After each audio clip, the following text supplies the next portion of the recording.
John Stossel is a former mainstream media reporter who now runs his own YouTube channel where he's no longer chained by the norms of journalism and can publish whatever he wants.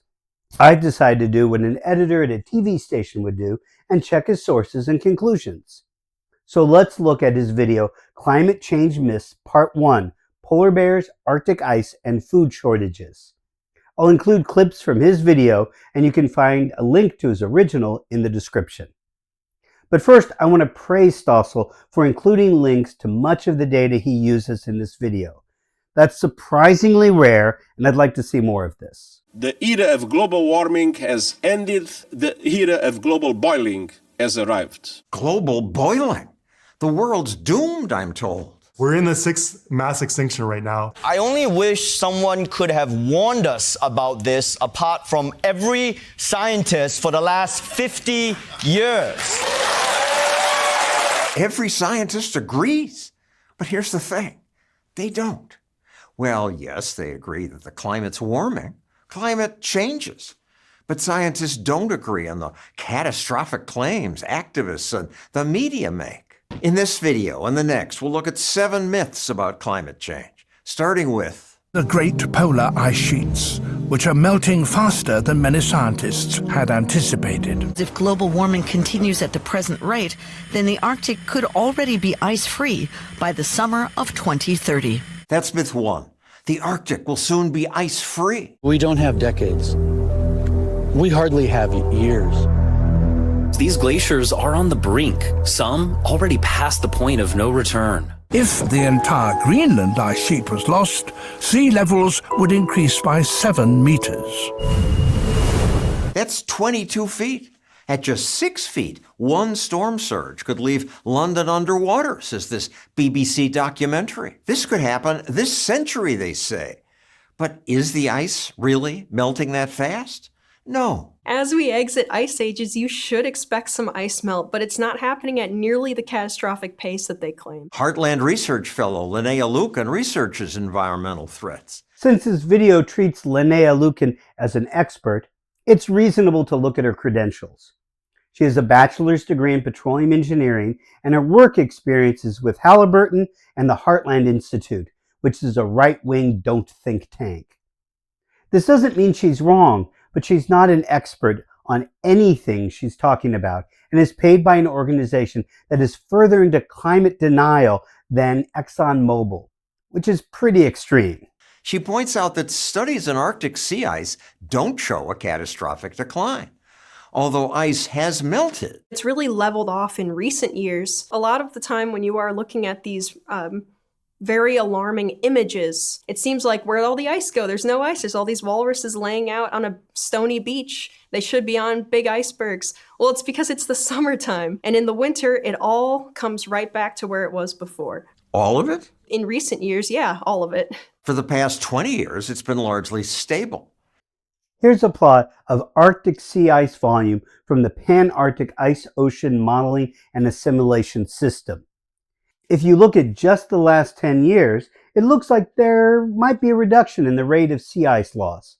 But if you look at the entire data set, it's more consistent with a continuation of the long-term trend of sea ice loss. If you look at the area covered by Arctic ice, and in March and September, you can also see that both are steadily decreasing. They provided a link to a graph that they display, but not the underlying article, so I couldn't look into the assumptions behind the data that she's quoting.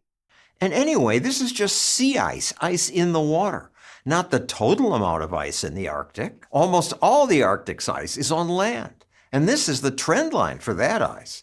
You can barely see any decline. Compared to the amount of ice that's in the Arctic, it is like a grain of sand on the beach. It is so minuscule compared to the amount of ice that's there that it doesn't even show up on a trend chart when you plot it. They didn't include a reference for Arctic land ice, but here's one for the loss of ice from Greenland, which is the largest store of land ice in the Arctic. The rate that ice is being lost is increasing, so this might be critical even if it's currently a small percentage of the total amount of ice there. Also, the concern is that the rate of ice flow into the North Atlantic will increase dramatically as meltwater lubricates the boundary between the ice sheet and the rock. They don't talk about Antarctica at all, but a similar amount of ice is being lost from there. Here's another myth that generates headlines. Arctic polar bears are facing near extinction by the end of the century. Imagine your family disappearing.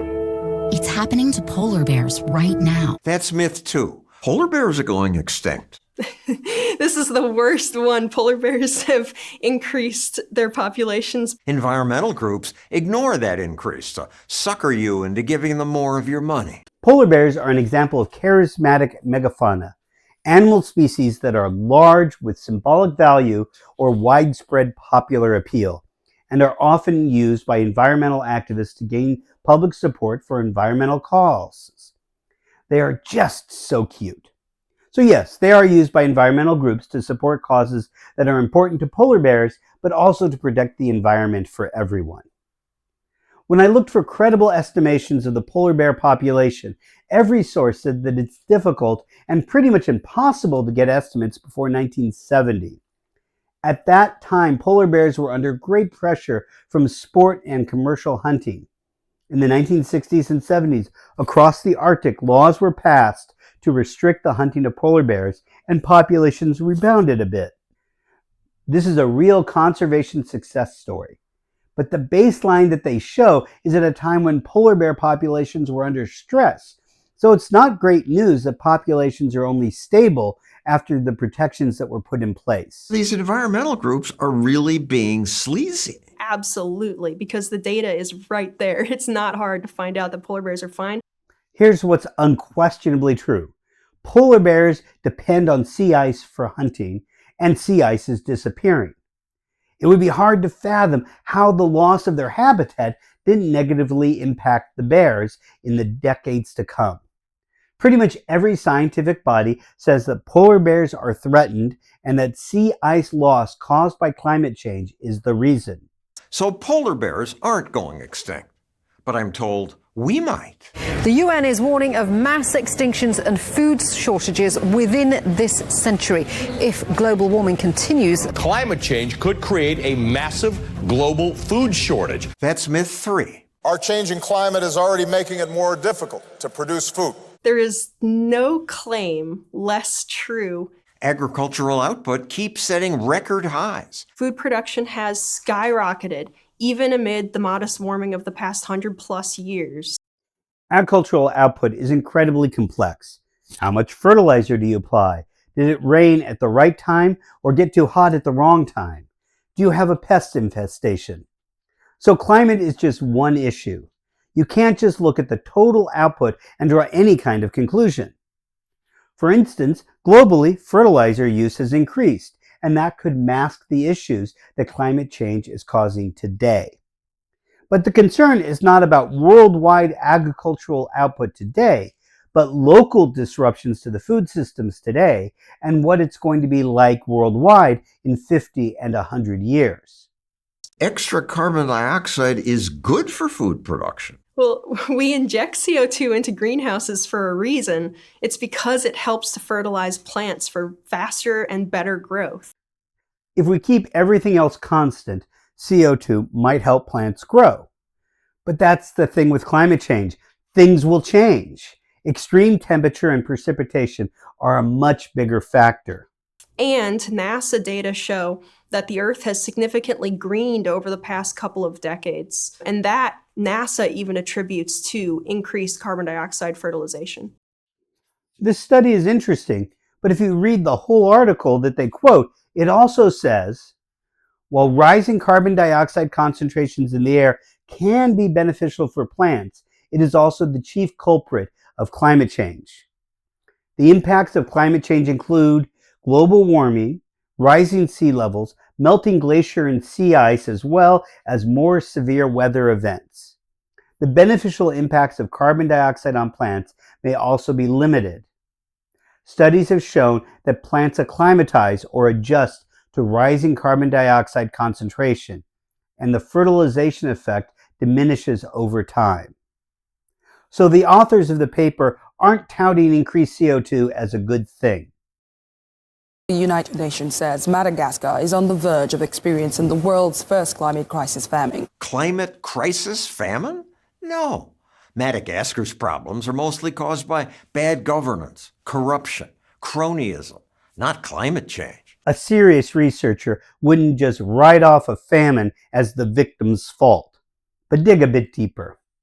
Even the title of the article that Stossel is referencing says the issue is not just climate change, not that climate change isn't the underlying cause. I'm sure better government could have lessened the impact, but that doesn't mean that the root cause isn't climate change.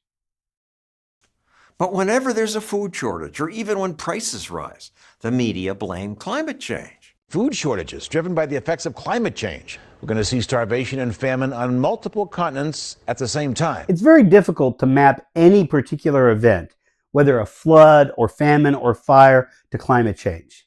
But there are serious researchers like Rigdon et al. Who are doing their best to understand famines and attribute them, where appropriate, to climate change. And sometimes reporters or nonprofits attribute to climate change what hasn't been established, or concerns about future impacts based on projections are taken out of context.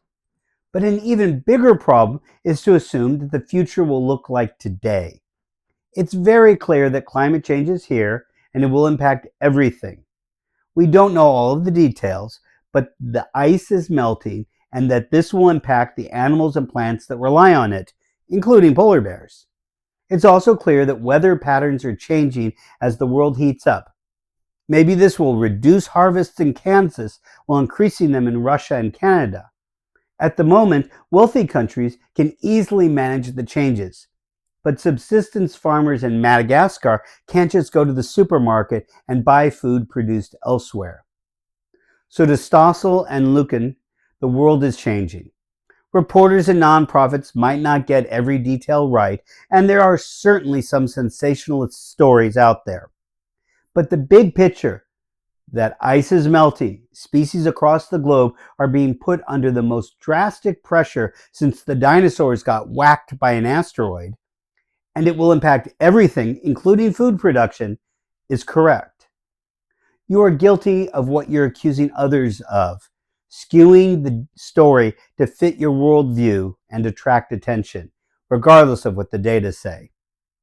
Disagree? Let me know in the comments. If you'd like to support this channel, you can buy me a Guinness. And please share this video with anyone you know old enough to remember John Stossel on ABC.